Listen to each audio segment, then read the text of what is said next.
இயேசு கிறிஸ்துவின் இனிய நாமத்தில் என் அன்பின் வாழ்த்துக்கள். இந்த புதிய மாதத்தில் உங்களை சந்திப்பதிலே நான் மிகவும் மகிழ்ச்சி அடைகிறேன். கர்த்தர் நல்லவர். கடந்த மாதம் முழுவதும் கர்த்தர் நம்மை பாதுகாத்தார், நடத்தினார், நம்முடைய ஜபங்களுக்கெல்லாம் பதில் கொடுத்தார்.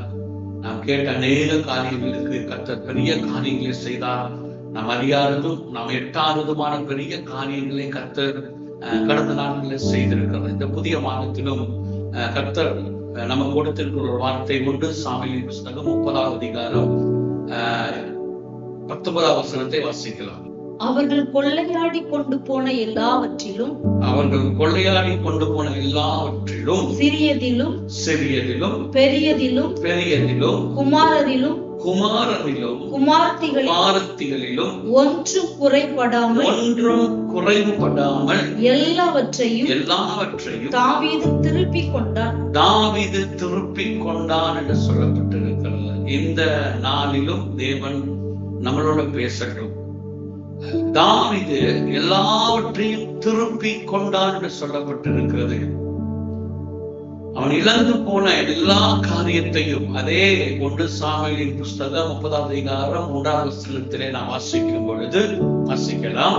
தாவீதும் அவன் மனுஷரும் 3ஆம் நாளிலே சிக்லாகுக்கு வந்த பொழுது சேர்கிறதுக்குள்ளே அமலேக்கியர்கள் தென்புறத்து சீமையின் மேலும் சிக்லாகுடைய தாவீது இருக்கிறதான அந்த பட்டணத்தின் மேலும் விழுந்து சிக்லாகை கொள்ளையடித்து அதை அக்கினியினாலே சுட்டரித்து அதிலிருந்த ஸ்திரீகளாகிய சிறியவர்களையும் பெரியவர்களையும் சிறைப்பிடித்து ஒருவரையும் கொன்று போடாமல் அவர்களை பிடித்துக் கொண்டு தங்கள் வழியே போய்விட்டார் என்று சொல்லப்பட்டிருக்கிறது. இப்ப தாவீது அந்த சிக்லாக் பட்டணத்துக்கு வருகிறார். இப்ப எதுக்கு வரணும் அப்படின்னு சொன்னா, வேதத்துல வாசிக்கிறோம், அந்த சிக்லாக் பட்டணத்துக்கு தாவீது குடியிருக்கும் பொழுது அந்த தேசத்துல ஒரு போர் நடக்க ஆரம்பிக்கிறது. அங்க இருக்கக்கூடியதான அந்த பெலிஸ்தியர்கள் இஸ்ரவேல் தேசத்துக்கு விரோதமாக போரிட போகிறார்கள். அப்பொழுது தாவீதும் அவனோடு இருக்கிற மனுஷர்களும் அவன் பெலிஸ்திய தேசத்தில் இருந்தபடியினாலே பெலிஸ்தியர்களுக்கு உதவி செய்வதற்காக அவன் போகிறதை அந்த வேதத்திலே வாசிக்கிறோம். 27வது அதிகாரம் 28வது அதிகாரம் 29 நீங்க வாசிச்சு பார்த்தீங்கன்னா தெரியும். அந்த பெலிஸ்திய ராஜாவிடத்திலே ஆகீஸ் இடத்திலே அவன் போகிறான். அங்கு ஒரு நாள் சவுளுடைய கரங்களிலே இன்றைக்காக நான் படித்து விடுவோம் என்கிறதான ஒரு பயத்து நிமித்தமாக பெலிஸ்திய தேசத்திலே போய் குடியிருக்கிறதுக்காக தன்னை காப்பாற்றிக் கொள்வதற்காக தாவீது பெலிஸ்திய தேசத்துக்கு கடந்து போகிற 27வது அதிகாரத்துல வாசிக்கிறோம்.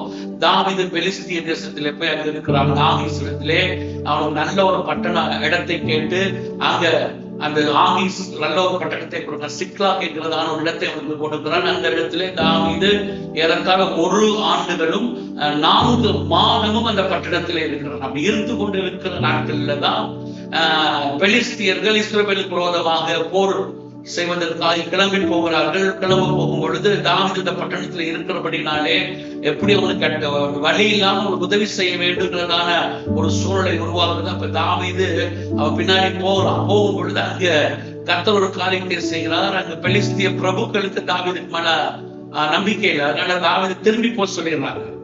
இப்ப தாவீது 21வது அதிகாரத்துல வாசிக்கிறோம். தாவீது அவனுடைய திரும்பவுமாக தன்னுடைய குடும்பம், தன்னுடைய மனைவி, பிள்ளைகள், தன்னுடைய ஆடு மாடுகள், தன்னோடு இருக்கிற குடும்பங்களை சிக்லாக் பட்டணத்தில் விட்டு வந்தபடினாலே திரும்பவுமாக தாவீது சிக்லாக் பட்டணத்துக்கு திரும்பி வருகிறான்.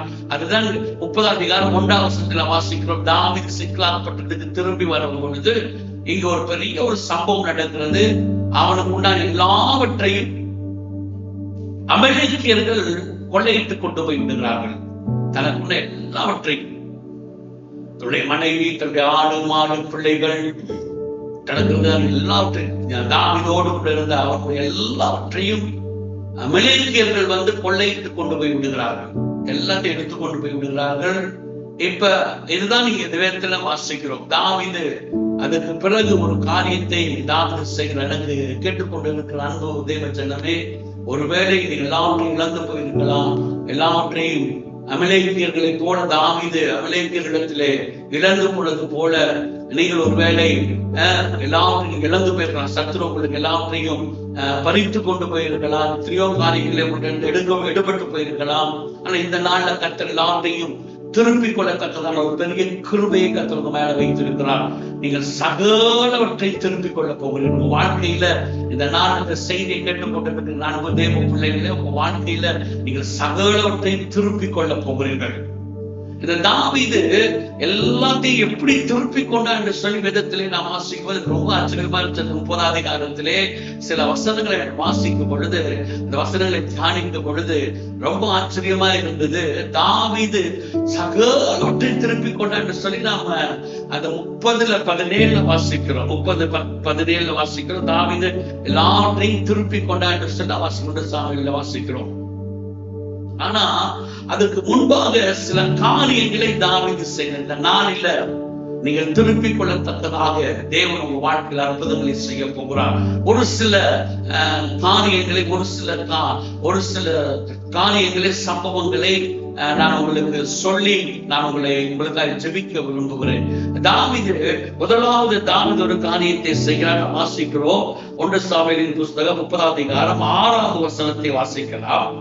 தாவீது மிகவும் நெருக்கப்பட்டான். சகல ஜனங்களும் தங்கள் குமாரர் குமாரத்திகள் நிமித்தம் மன கிளேசமானதினால் அவனை கல்லறிய வேண்டும் என்று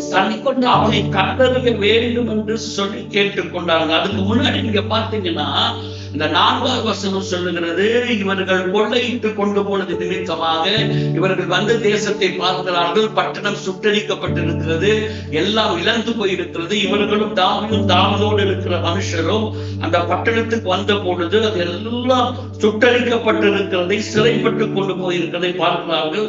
பார்த்து 4ஆம் வசனம் சொல்லுகிறது, வாசிக்கலாம். அப்பொழுது தாவீதும் அவனோடு இருந்த ஜனங்களும் தங்களுக்கு போகவிட்ட ஒரு வேலை. இந்த நாள்ல நீ இழந்து போய் உட்கார்ந்து இருக்கலாம். எல்லாத்தையும் இழந்து போயிட்டு அழுகிறதுக்கு பெருநற்று போய் கூட உட்கார்ந்து இருக்கலாம். ஐயோ எப்படி கிடைக்க போகுது, எப்படி இதெல்லாம் திருப்பிக் கொள்ள போகுது என்று சொல்லி உட்கார்ந்து இருக்கலாம். இங்க தாவீது அப்படித்தான் ஒரு சூழ்நிலை அமர்ந்திருந்தார்.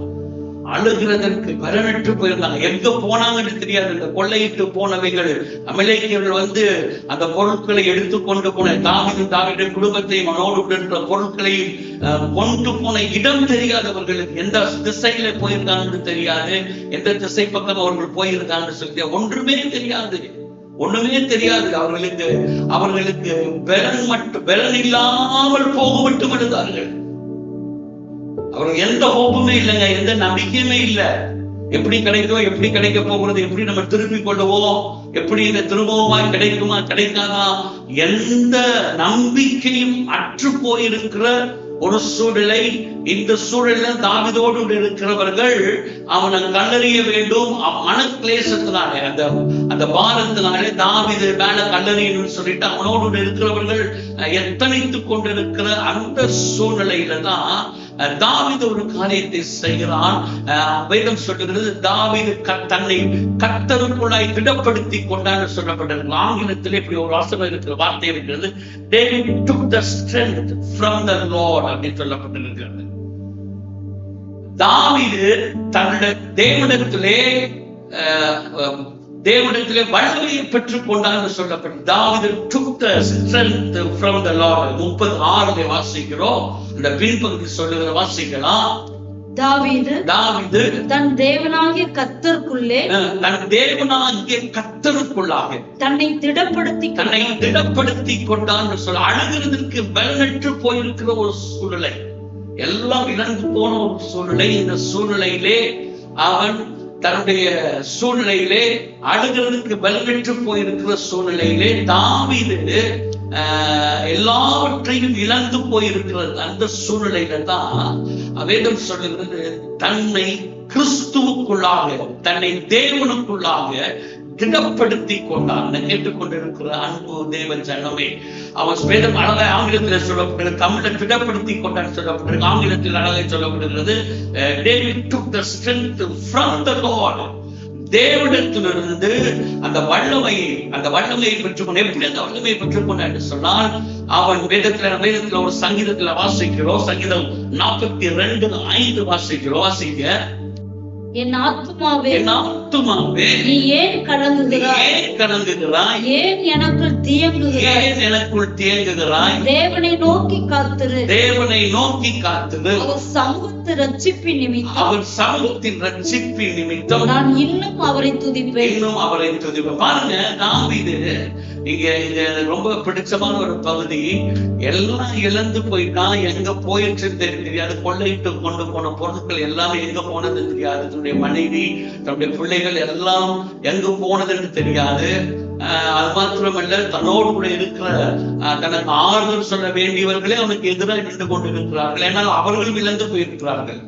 இப்ப இந்த சூழ்நிலையிலே தாவீது ஒரு காரியத்தை செய்கிறான். தன்னுடைய தேவனிடத்திலிருந்து வல்லமையை பெற்றுக் கொண்டான், தேவனிடத்திலிருந்து தன்னை திடப்படுத்திக் கொண்டான். எப்படி திடப்படுத்திக் கொண்டான்னு சொல்லி இருக்கிறது ஆங்கிலத்திலே, from David took strength from the Lord என்று சொல்லப்பட்டிருக்கிறது.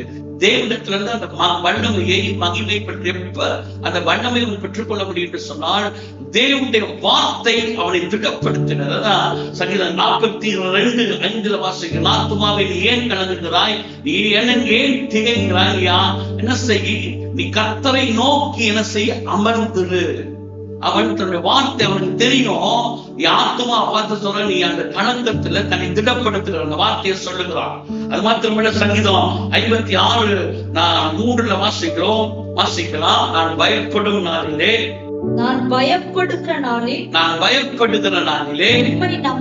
உம்மை நம்புவேன். பாருங்க, நான் பயப்படுகிற நாள்ல நான் யாரைத்தான் நம்புவேன்? உங்களை நம்புவேன். அப்ப தாவீது இந்த வார்த்தைகள், தாவீதுக்கு தெரியும், கர்த்தர் என் மேய்ப்பனாக இருக்கிறார், நான் தாழ்ச்சி அடையேன், அவர் என்னை புல்லுள்ள இடங்களிலே மேய்க்கிற தேவன், நான் மரணங்களில் பள்ளத்தாக்கிலும் நடந்தாலும் நான் பொல்லாப்புக்கு பயப்பட மாட்டேன், தேவனே என்னோடு கூட இருக்கிறதான அந்த வார்த்தை கிறிஸ்துவுக்குள்ளாய், தேவனுக்குள்ளாய் தன்னை திடப்படுத்திக் கொள்ளுகிறான் தாவீது. 42 வாசிக்கிறோம், 42:5 மற்றும் 56:3 வாசிக்கிறோம். பார்த்தீங்களா? நான் பயப்படுகிற நான் உண்மையே நம்புவேன். அவன் கர்த்தரை நம்பி இருந்தான், தன்னை திடப்படுத்திக் கொண்டான். எனக்கு தெரியும், நான் இழந்து போனது இதெல்லாம் இழந்து போனாலும், எனக்கு வழி தெரியாம இருந்தாலும், எப்படி போனதுன்னு சொல்லி தெரியாமல் இருந்தாலும், ஆனால் எனக்கு என் தேவனை திருப்பி கொடுக்கிறவர், என் ஆண்டவர் எனக்கு அற்புதம் செய்கிறவர். ஏன்னா நான் ஆராதிக்கிற தேவன் என் மேய்ப்பனா இருக்கிறவர், என்னோடு கூட இருக்கிறவர். தன்னை திடப்படுத்தும், தன்னை ஸ்ட்ரென்தன் பண்ணிக்கிட்டான். வார்த்தை அவனுடைய வாழ்க்கையில ஒருபோதும் கலக்கத்தை உண்டாக்கவில்லை. இந்த சூழ்நிலையிலே அவன் கர்த்தரை விட்டு பின்மாறவில்லை, அவன் தேவனை விட்டு தூரமாய் போகவில்லை. அவன் சூழ்நிலைகளிலும் தன்னை திடப்படுத்திக் கொண்டான். தேவனுடைய மகிமையை, தேவனுடைய வல்லமையை அவன் விட்டுவிடவில்லை. அதை தன்னை திடப்படுத்திக் கொண்டான் என்று சொல்லப்பட்டிருக்கிறது. திடப்படுத்திக் கொண்டான். இன்றைக்கு என கேட்டுக்கொண்டிருக்க நம்ம தேவன் செல்லமே, உங்களுக்கு அநேக வாக்குத்தத்தங்களை கற்றுக் கொடுத்திருக்கிறார். ஒருபோதும் தேவன் உங்களை கைவிடுகிறதில்லை, உங்களை விட்டு விலகுறதில்லை. ஒருவேளை நீங்கள் அநேக காலம் இழந்து போயிருக்கலாம், இதுவரைக்கும் பெற்றுக்கொள்ளாமல் இருக்கலாம், இழந்து போய் நீங்கள் உட்கார்ந்து அமர்ந்திருக்கலாம், எல்லாமே வழி தெரியாமல், திக்கு தெரியாமல் இருக்கலாம். எப்போ திரும்ப பெற்றுக்கொள்ளுமா, முடியாதா, அது கிடைக்குமா கிடைக்காதா அப்படிங்கிற ஒரு பெரிய கேள்வியோடு நீங்க உட்கார்ந்து இருக்கலாம். ஆனா இன்னைக்கு கர்த்தர் உங்களை பார்த்து சொல்றாரு, நீங்கள் உங்களை திடப்படுத்திக் கொள்ளுங்கள். கிறிஸ்துவுக்குள்ளாக உங்களை கிறிஸ்துவுக்குள்ள நீங்க திடப்படுத்திக் கொள்ளுது, உங்களை கிறிஸ்துவுக்குள்ள நீங்க திடப்படுத்திக் கொள்ளுங்க. உங்களுக்கு வாக்குத்தத்தங்கள் இருக்கிறது, உங்களுக்கு வார்த்தை இருக்கிறது. இந்த வார்த்தைகளை வைத்துக் கொள்ளுங்கள், வாக்குத்தத்தங்களை பிடித்துக் கொள்ளுங்கள். தேவனுக்கு நன்றி செய்வார்களான அந்த வார்த்தையை நீங்கள் பிடித்துக் கொள்ளுங்கள். தேவனுக்கு நன்றி செய்வார்கள் அந்த விசுவாசத்தோடு உங்களை திடப்படுத்து சொன்னால், உங்க வாழ்க்கையில கட்டாயம் தேவன் உங்களுக்கு திருப்பி கொடுக்கிற தேவன். தன்னை திடப்படுத்தி கொண்டார்கள் சொல்லி சொல்லுகிறது. திடப்படுத்தும் பொழுது என்ன நடக்குது? தன்னை திடப்படுத்தி கொண்டான். திடப்படுத்தினால அவன் அடுத்து ஒரு காரியம் செய்யலாம். திடப்படுத்தி கொண்டான். இப்ப திடப்படுத்திட்டான். தன்னை தைரியமா இருக்கலாம், ஆண்டவனுக்கு திருப்பி கொடுப்பாரு. அவர் சொன்ன வார்த்தைகள் எனக்கு எல்லாமே இருக்கிறது, அந்த வார்த்தை எல்லாத்தையும் பெற்றுக்கொள்வேன் சொல்லி திடப்படுத்தி கொண்டு அடுத்த வசனம் சொல்லுகிறது. அடுத்து வாசிக்கலாம். அதே 1 சாமுவேலின் புஸ்தகம் 30 அதிகாரம் 7 வசனத்தை வாசியுங்கள். தாவீது அகிமெலேக்கின் குமாரனாகிய அபியத்தார் என்னும் ஆசாரியனிடத்திலே ஆசாரியனை நோக்கி ஏபோத்தை என்னிடத்திலே கொண்டு வாருங்கள் என்றார். அபியத்தார் ஏபோத்தை தாவீதிடத்திலே கொண்டு வந்தார்கள். அடுத்த வசனத்தை வாசிக்கலாம். தாவீது கர்த்தரை நோக்கி நான் அந்த தண்டை பின்தொடர வேண்டும், நான் அந்த தண்டை இழந்து போன அந்த அமலேக்கியர்களை நான் தொடர வேண்டுமா அப்படின்னு சொல்லி கர்த்தரிடத்துல கேட்கிறான். வாசிங்க வசனத்தை. அதை பிடிப்பேனா என்று கேட்டான். அதற்கு கர்த்தர் என்ன சொல்றாரு பாருங்க, அதை பின்தொடர், அதை பிடித்து சகலத்தையும் திருப்பிக் கொள்வாய் என்றார். சகலத்தையும் திருப்பிக் கொள்வாய். அல்லேலூயா.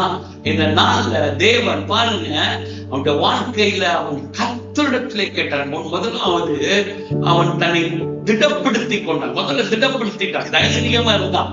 இந்த காலையில இந்த நாள்ல அவன் இதை பெற்றுக் கொண்டதுக்கு அவனுடைய வாழ்க்கையில தன்னை திடப்படுத்தி கொண்டான். அந்த வாக்குத்தத்தங்கள் அவனுடைய வாழ்க்கையில அவனுடைய வார்த்தை அவனை திடப்படுத்தினது. அவனுடைய வாழ்க்கையில தன்னை திடப்படுத்தினான். அந்த வார்த்தை தான் நம்மளை திடப்படுத்தும். கர்த்தருடைய வார்த்தை தான். கர்த்தருடைய சமூகத்திலே காத்திருப்பதான் நம்மை திடப்படுத்துகிறது.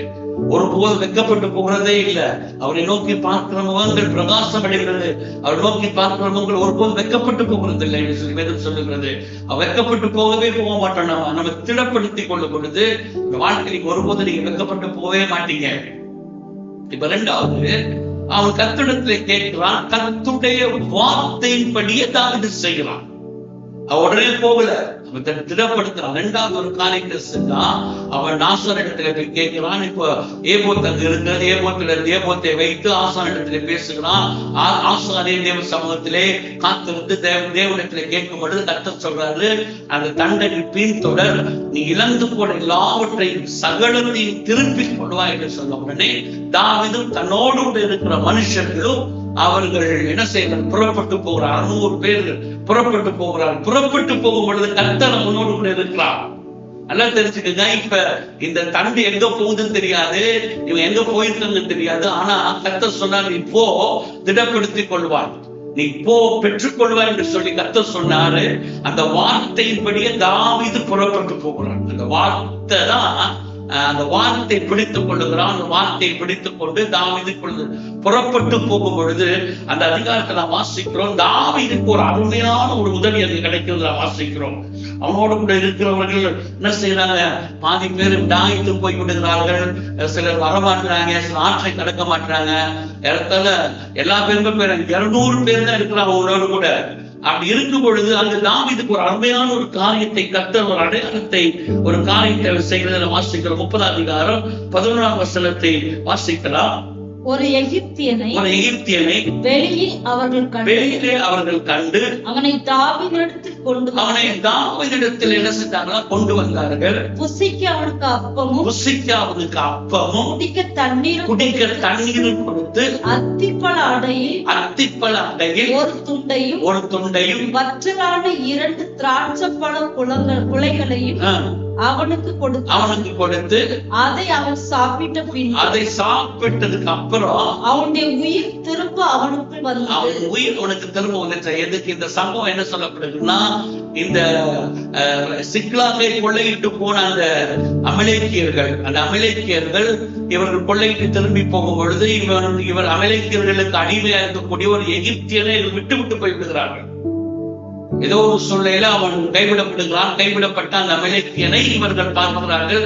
ஏன்னா 3-4 நாட்கள் உணவு இல்லாமல் இருந்திருக்கலாம். சாப்பாடு இல்லாம இருந்த அமலேக்கியனுக்கு இப்ப சாப்பாடு கொடுத்து அவனை திடப்படுத்திட்டு இப்ப தாவீது என்ன கேட்கிறான், எப்படி என்ன நடந்துச்சு அப்படின்னு சொல்லி கேட்கும் பொழுது அவன் சொல்றான், நான் அமலேக்கியர்களுடைய தண்டிலே நான் இருந்தவன், என்னுடைய எஜமானை விட்டுட்டு போயிட்டான் அப்படின்னு சொன்ன போது அவன் கேட்கல, எனக்கு அந்த உதவி செய்ய முடியுமான்னு கேட்கும் பொழுது அவன் அந்த எகிப்தியனோட உதவி செய்கிறான். அவர்கள் இருக்கிற இடத்தை, சரியான இடத்தை அவன் அந்த எகிப்தியன் மூலமாக தாவீது கண்டுகொள்கிறான். எனக்கு பிரியமானவர்களே, கர்த்தருடைய வார்த்தையின்படியே தாவீது புறப்பட்டு போகும் பொழுது கர்த்தர் அவனுக்கு அந்த போகிற திசை தெரியாது, போகிற இடம் தெரியாது, எங்க போய் அவர்களை பார்ப்போம். அந்த கொள்ளையிட்டு போனவைகளை, தன்னுடைய குடும்பத்தை, தன்னுடைய பிள்ளைகளை, தனக்கு உண்டான எல்லாவற்றையும் எப்படி எந்த திசையில இருக்கிறார்கள், அவர்கள் பிடித்துக் கொண்டு போன அமலேக்கியர்கள் எந்த திசையில இருக்கிறார்கள் ஒண்ணுமே தெரியாது தாவீதுக்கு. ஆனா கர்த்தர் வார்த்தைப்படியே புறப்பட்டு போகிற தாவீதுக்கு கர்த்தர் ஒரு மனிதனை அவனுக்கு எதிர்பட்டு கொண்டு போய் நிறுத்துறார், முன்னாடி நிறுத்தி அவன் மூலமாக கர்த்தர் அற்புதத்தை செய்வதை நாம் வாசிக்கிறோம். இன்னைக்கும் நீங்கள் கர்த்தருடைய வார்த்தைப்படியே நீங்க செய்ய ஆரம்பிப்பீங்கன்னா கர்த்தர் உங்களுக்காக எதெல்லாம் நீங்க திருப்பிக் கொள்ளணுமோ, எதெல்லாம் இழந்து போனீங்களோ அதை திருப்பிக் கொள்வதற்கு கர்த்தர் வாசல்களை கற்று தரப்பா. தாவீதுக்கு ஒரு வாசல் திறக்கப்பட்டது. வார்த்தையின்படியே அவன் செய்தான். அந்த வார்த்தையின்படியே செய்ததுனால அவன் போன நேரம் எதையுமே செய்யல. அவனுடைய சுய பலத்தை நம்மள கணக்கு இருந்ததுனால 600 பேர் நம்மள, ஏன்னா அந்த 600 பேர்ல 400 பேர் போயிட்டாங்க.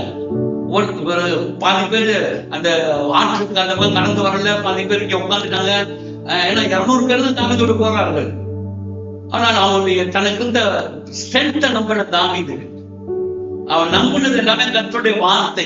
கர்த்தர் போன்னு சொன்னாரு, போனான். நீங்க பாத்தீங்கன்னா அதே 2 சாமுவேல் புஸ்தகத்துல வாசிக்கும் பொழுது தாவீது 2:5-19 கர்த்தர் சொல்லுவாரு, நீ போ, உனக்கு உன் கையில என்ன செய்ய அமலேக்கியர்களை ஒப்பு கொடுப்பேன் பாரு. 2 சாமுவேல் புஸ்தகத்துல வாசிக்கிற 5 அதிகாரத்துல, ஏன்னா தாவீது ராஜாவாக அபிஷேகம் பண்ணப்பட்டாங்க சொல்லி அமலேக்கியர்களை கொண்டு ஓடி வர்றாங்க அமலேக்கியர்கள் அடிக்கிறதுக்கு. அப்ப கர்த்தர்ட்ட கேட்பான், ஆண்டவரே நான் என்ன செய்யணும், நீ போடா, நீ போய் அவர்களை என்ன செய்ய முறியடிப்பா என்று சொன்னார். அப்ப கர்த்தருடைய அவனுக்கு தெரியும், கர்த்தருடைய வார்த்தை, அந்த வார்த்தையை அவன் நம்பி போனா, கர்த்தருடைய வார்த்தையை கேட்டான், அந்த வார்த்தையை நம்பினான், அந்த வார்த்தையின்படியே போகும்பொழுது அவன் சகலவற்றை திருப்பிக் கொண்டான். சகலவற்றை திருப்பிக் கொண்டான். கர்த்தருடைய வார்த்தையின்படியே அவன் போனதுனால சகலவற்றை அவன் திருப்பிக் கொள்ள முடிஞ்சதான். நீங்க வாசிக்கிறீங்க அந்த வசனத்துல, தாவீது சகலவற்றையும் 19 வாசிக்கிறீங்க, அவர்கள் எல்லாவற்றையும் 18 வாசிக்கிற அமலேக்கியர்கள் பிடித்துக் கொண்டு போன எல்லாவற்றையும் தாவீது தன்னுடைய 2 மனைவிகளையும் தாவீது விடுவித்தான் சொல்லப்பட்டிருக்கிறது. எல்லாவற்றையும் இந்த வார்த்தை ரொம்ப முக்கியங்க. கர்த்தருடைய வார்த்தையின்படியே நீங்க திருப்பிக் கொள்வீர்கள். அந்த வார்த்தையின்படியே நீங்க போகும் பொழுது கர்த்தருடைய வார்த்தை நம்முடைய கரங்களில் கொடுக்கப்பட்டிருக்கிறது. நீங்க கர்த்தருடைய வார்த்தையின்படியே, இந்த வார்த்தை என்ன சொல்றது உங்களுக்கு, இந்த வார்த்தையின்படியே நீங்க செய்ய ஆரம்பிப்பீங்கன்னு சொன்னா உங்க வாழ்க்கையை நீங்க சகலவற்றையும் திருப்பிக் கொள்வீர்கள். தாவீது முதலாவது தன்னை திடப்படுத்திக் கொண்டான். தன்னுடைய தாவீது தேவனுடைய பலனை பெற்றுக் கொண்டான். 2வது கர்த்தருடைய வார்த்தையின்படியே அவன் செய்ய ஆரம்பித்தான். வேதத்திலே இன்னொரு பகுதி சொல்லப்பட்டிருக்கிறது. 1 ராஜாக்களின் புஸ்தகம் 17 அதிகாரம் 5வது வசனத்துல வாசிக்கிறோம். அங்க வாசிக்கலாம். அவன் போய் கர்த்தருடைய வார்த்தையின்படியே யோர்தானுக்கு நேரே இருக்கிற கேரித் ஆற்றண்டையிலே போய் என்ன செஞ்சானா, 17 அதிகாரத்துல வாசிக்கிறோம். கர்த்தர் எலியாட்ட பேசுறாரு. இப்ப தேசத்துல ஒரு பெரிய பஞ்சம் வந்துருச்சு. கர்த்தர் எலியா சொல்றான், என் வார்த்தையின்படியே என்ன செய்யாது, மழையும் பெய்யாது, பனியும் பெய்யாதுன்னு சொல்றான். சொன்ன உடனே சொல்லிட்டு போனதுக்கு அப்புறம் கர்த்தர் சொன்னார், நீ போய் கேரித் ஆற்றண்டையிலே ஒளிந்து கொள், நான் உன்னை கோஷிக்கப்படியாக காகத்துக்கு கட்டையிடுவேன்னு சொன்னாரு. அவன் வேதம் சொல்லுகிறது 14 அதிகாரத்துல 5வது வசனம், அவன் கர்த்தர் சொன்னபடியே என்ன பண்ணான, வாசிங்க திரும்பி அந்த வசனத்தை. அவன் போய் கர்த்தருடைய வார்த்தையின்படி, நல்லா தெரிஞ்சுங்க, என்ன சொன்னா, கர்த்தருடைய வார்த்தையின்படியே யோர்தானுக்கு நேரே இருக்கிற கேரித் ஆற்றண்டையிலே போய் தங்கினான். பாருங்க, கர்த்தர் சொன்னா நீ கேரித் ஆற்றண்டைக்கு போடா, நான் அவனை போசிட்டாரு. அவன் போய் அந்த வார்த்தையின்படியே இருந்தான். அந்த வசனத்தை கீழே வசனத்தை வாசிங்க. காகங்கள் அவனுக்கு விடிய காலத்தில் அப்பமும் இறைச்சியும் சாயங்காலத்தில் அப்பமும் பாருங்க, கர்த்தருடைய வார்த்தையின்படியே செய்யும் பொழுது அவன் வாழ்க்கையில அற்புதம் நடந்துச்சு. நீங்க அதே அதிகாரத்திலே 11வது வசனத்தை நீங்க வாசிச்சு பாத்தீங்கன்னா வாசிங்க. அவள் போய் எலியாவின் சொற்படியே, இங்க எலியா கர்த்தருடைய வார்த்தையின்படியே அந்த செய்யறான். இங்க எலியா அந்த அந்த விதவை அந்த என்ன சொல்றான்னா கர்த்தருடைய எலியாவின் வார்த்தையின்படியே போய் என்ன செய்கிறான். அவள் போய் செய்யும் பொழுது வேதம் சொல்லுகிறது அவளுடைய வீட்டுல மாவு குறையவும் இல்லை, கணியத்தில் எண்ணெய் குறைந்து போகவில்லை. பஞ்ச காலம் முழுவதும் அவள் போஷிக்கப்பட்டாள். இழந்து போய் முடிச்சு போச்சு அவரது வாழ்க்கை. அவ்வளவுதான், நானும் பிள்ளைகளும் செத்து போக போறோம் அப்படின்னு சொல்லிட்டு சின்ன அடை செய்து சாப்பிட்டு மறைத்தவர்களாக சொல்லி இருக்கிற சூழ்நிலையில தான் அவள் இழந்து போன அந்த வாழ்க்கையில அவளுடைய வாழ்க்கை திரும்பவும் கொடுக்கப்பட்டது. அவ முடிச்சு போச்சு. இந்த கொஞ்சமாவது கொஞ்சம் என்னதான் இதை கொஞ்சம் லாஸ்ட் ஆயிடுச்சுன்னா அவளோட முடிஞ்சு போயிடும், மறித்து விடுவோம். ஆனால் பஞ்ச காலம் முழுவதும் போஷிக்கப்பட்டது. கர்த்தருடைய வார்த்தைப்படியே நீங்க செய்யும் பொழுது, இந்த வார்த்தைப்படியே எலியா செய்தான், இந்த வார்த்தைப்படியே அந்த விதவை செய்தால், அந்த வார்த்தைப்படியே தாவீது செய்தார். நீங்க தாவீது வாழ்க்கை நீங்க பாத்தீங்கன்னா எல்லா சூழ்நிலையிலும் கர்த்தருடைய வார்த்தைப்படி கர்த்தர் என்ன சொல்றாரோ அதன்படியே செய்தான். செய்து வேதம் சொல்லுகிறது, வேத ஆண்டவர் சொல்றாரு தாவீதை பார்த்து இருதயத்துக்கு ஏற்ற தாவீது. கர்த்தருடைய வார்த்தைப்படியே தாவீது வாழ்க்கை நீங்க பார்த்தீங்கன்னா கர்த்தருடைய வார்த்தையின்படியே அவன் செய்தான். அதனால கர்த்தரோட பார்த்து சொல்லி இருதயத்துக்கு ஏற்றது தாவீது. எல்லாத்தையும் திருப்பி கொண்டான். சின்னது பெரியது எல்லாத்தையும் இழந்தவன் எல்லாத்தையும் தாவீது திருப்பி கொண்டான். கேட்டுக்கொண்டிருக்கிறார்கள் தேவ ஜனமே, நீங்கள் உங்களை கிறிஸ்துவுக்குள் திடப்படுத்திக் கொள்ளுங்கள். இரண்டாவது, நீங்கள் ஆண்டுடைய வார்த்தையின்படியே நீங்கள் செய்ய ஆரம்பிப்பு என்று சொன்னாங்க. இந்த மாதத்திலே உங்க வாழ்க்கையில் எதெல்லாம் இழந்து போயிருக்கிறீர்களோ அவைகள் எல்லாவற்றையும் திருப்பிக் கொள்வீர்கள். வாழ்க்கை ஆசீர்வாதமாக இருக்கும், உங்க வாழ்க்கை மாற்றப்பட்டதா இருக்கும். உங்க வாழ்க்கையில தேவனுடைய பெரிய மகிமை நீங்கள் காண்பீர்கள். சாட்சியாய் நீங்கள் சொல்வீர்கள், சாட்சிகளாக நீங்கள் எழுதுவீர்கள். இந்த மாதத்தில் நீங்கள் சகலவற்றை திருப்பிக் கொள்வீர்கள். கர்த்தர் உங்களை ஆசீர்வதிப்பாராக. ஆமென்.